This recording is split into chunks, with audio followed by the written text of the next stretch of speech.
So Daniel chapter 7, I defy you to lose interest in reading Daniel chapter 7 because it's so full of weird and wonderful things. So are you ready for some weird and wonderful things? Yes? Good. Okay, Daniel chapter 7. In the first year of Belshazzar, king of Babylon, Daniel had a dream. Visions passed through his mind as he was lying in bed. He wrote down the substance of his dreams. Daniel said, "In my vision at night I looked, and there before me were 4 winds of heaven churning up the great sea. 4 great beasts, each different from the others, came up out of the sea. The first was like a lion, and it had the wings of an eagle. I watched until its wings were torn off, and it was lifted from the ground so that it stood on 2 feet like a human being, and the mind of a human was given to it.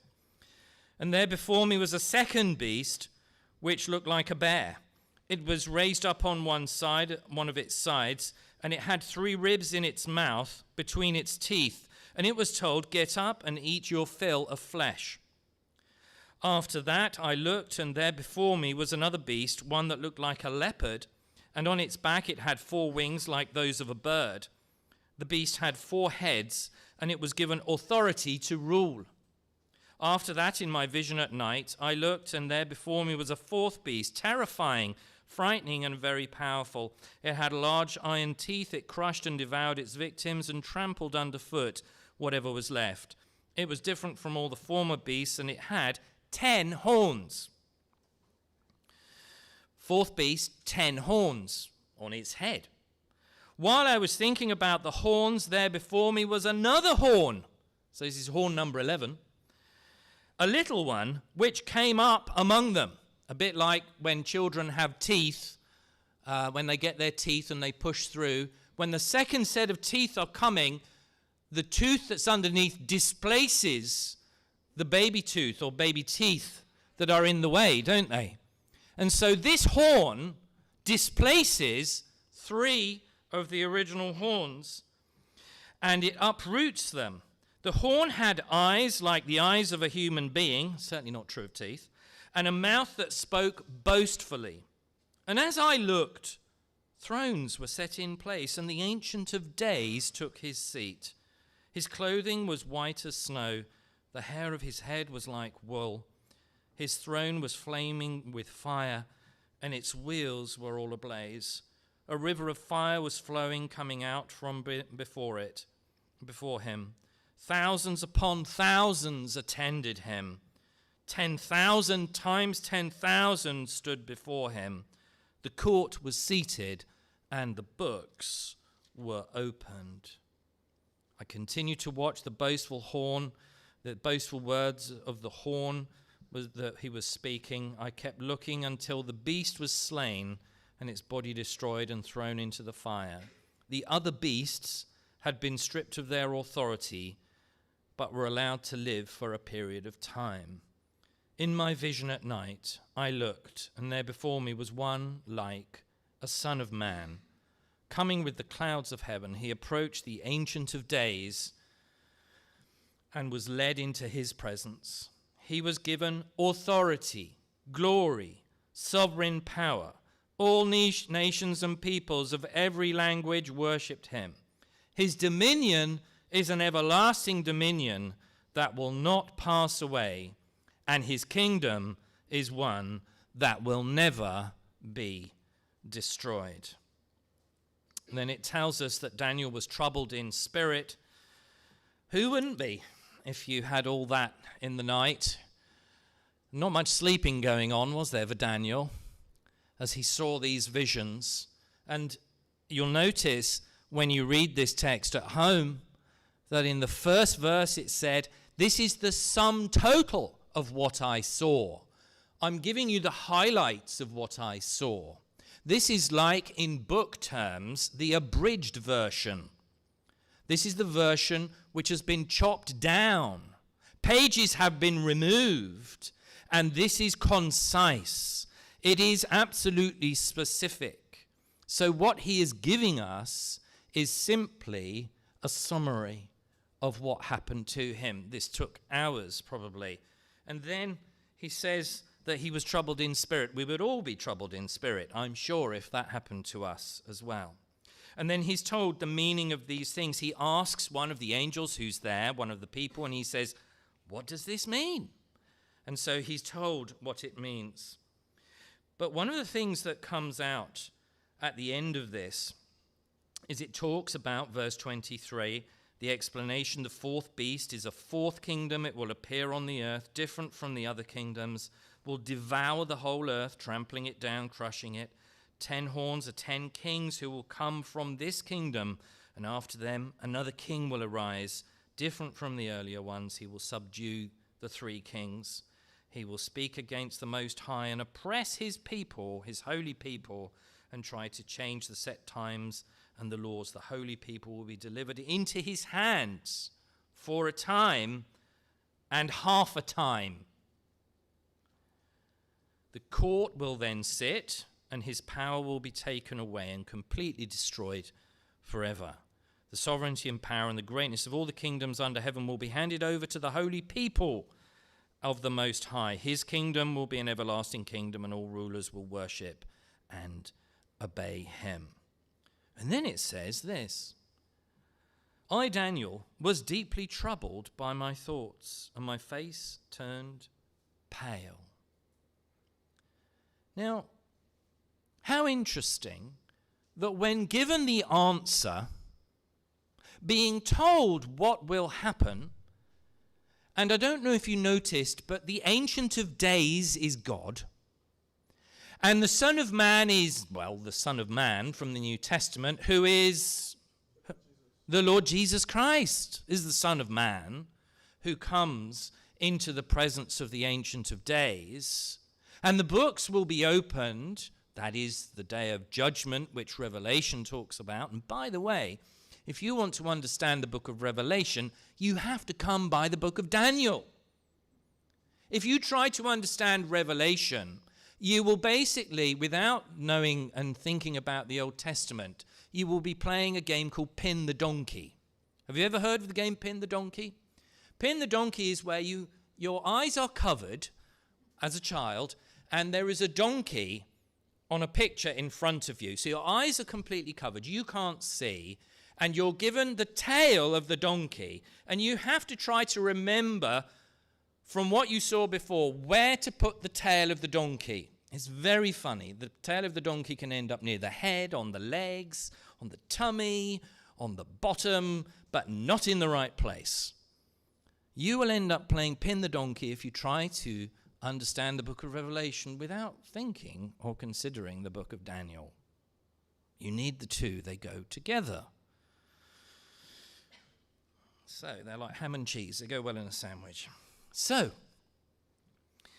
here we have Daniel hearing the answer, and it's a happy ending to this story, isn't it?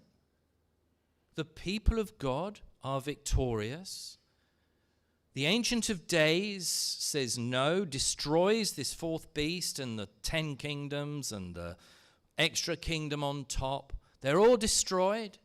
It ends well. And yet Daniel is so sad. Have you ever asked yourself, why? Why is Daniel so sad? Why is he so distressed? Surely, if he has heard the good news that God will save the day, the beasts will be destroyed. These 4 beasts that we've read about, the one that looks like a lion, the one that looks like a bear, the one that looks like a leopard, and the beast which has no form, which is particular to an animal, and the 10 kings, and the extra king, they're all destroyed. Surely he will be happy. But he is not. Why? Have you never asked yourself that question? Because if you've never asked yourself that question, I think it's highly unlikely that you will really understand the spirit of Daniel, nor will you really be able to understand the end times from a biblical perspective in the way that the Lord Jesus Christ would like you to. Why is he so worried and so disappointed? What could the answer be? Let me give you a picture. How many of you don't have to nod, smile, or do anything that gives anything away. Okay, so everyone very stiff, very still. Not gonna smile. Now you're all smiling. Not gonna smile. Not gonna nod our heads. How many of you worry about going to the airport and missing your plane? How many of you worry, unless you're the pilot, of course, in which case you can't miss the plane, because otherwise everyone would miss the plane. You are going to be there on time. How many people worry, have I got all my documents? Is my passport out of date? Did I pack it in the bag? Will I get stopped at customs again because they think I have a long-barreled shotgun in my leg, but it's actually my metal brace that was put to cover the bone? Will I have to be searched? Will this happen? Will that happen? Will the plane fall out of the sky? All sorts of thoughts, and people do worry a lot about flying or destinations. It's not that they worry about the place they're going to, it's getting there. That is the problem. And that is Daniel's problem. He's not worried about the destination, folks. He's not worried that the God who kept him from threats of death through these kings of Babylon and Medo-Persia, he's not worried about that, but he's worried about the journey that it will take to get to this place. For him, no, but for the people of God. He is totally and utterly in love with, in favor of, and pastoral to the people of God. He is in Babylon for 70 years. He was chosen by God to be with his people. He is a Jew who is out of his homeland, and he feels passionately and cares for his people, the people of Yahweh, the people of God. And therefore, what happens to them, he feels desperately in his heart. And as he sees the journey which they will be passing through, these 4 beasts, these 10 kings, this one king, all before the end, the suffering and all that they will go through, he is deeply troubled. If we do not get that, we do not understand something about the end times. And that is that the church of the Lord Jesus Christ, like a great boat, like Noah's ark, is going to go through these stormy seas. And if you are on that boat, you are going to feel seasick. And there is going to be trials, and there are going to be difficulties, even though the boat will get to its destination. Are you ready for the difficulties? Daniel was not going to go through these things, but he felt them keenly in his heart as he saw these visions set before him. Why should you be interested in Bible prophecy about the end times? Well, have you noticed it's been very hot this year? Wherever you've been. It's true, isn't it? When I come from England, and they've had exploding compost heaps that cause huge fires, 40 degrees, and Spain has been incredibly hot, and other places all around the world that shouldn't be hot have been very hot. The world in which we live is wearing out. It's just wearing out. It's kind of like a jacket which has buttons missing and where there are holes beginning to appear at the elbows, because there's only so much you can use the world before eventually, like your toothpaste, you squeeze and squeeze and squeeze until there's nothing left to squeeze, and then it must be put away. That is the world. At some point, if it was left to its own devices, it would wear out. And therefore, if not just for that reason and the instability that we find round about us, we should be interested in what God says about the end. It will also help us to be more urgent about talking to others about the Lord Jesus Christ, because we will know that there is going to be an end. We don't know when, but they need to know before it's too late. Thirdly, most Christian cults come up with the most outrageous ideas about Bible prophecy.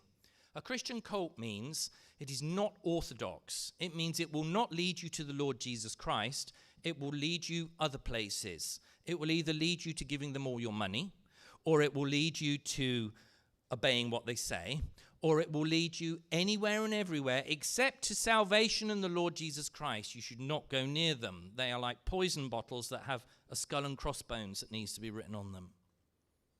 Sometimes Christians as well, we get very excited and very confused. And you will find on YouTube all sorts of things from people who are Christians which say wonderful and weird things about Russia and Syria and Kazakhstan, Baluchistan, or wherever else. And they say somehow God has got this from Daniel or from Revelation. Is that really true? Is it really true? We all need to understand a little bit, just a little bit, of what God wishes to say to us.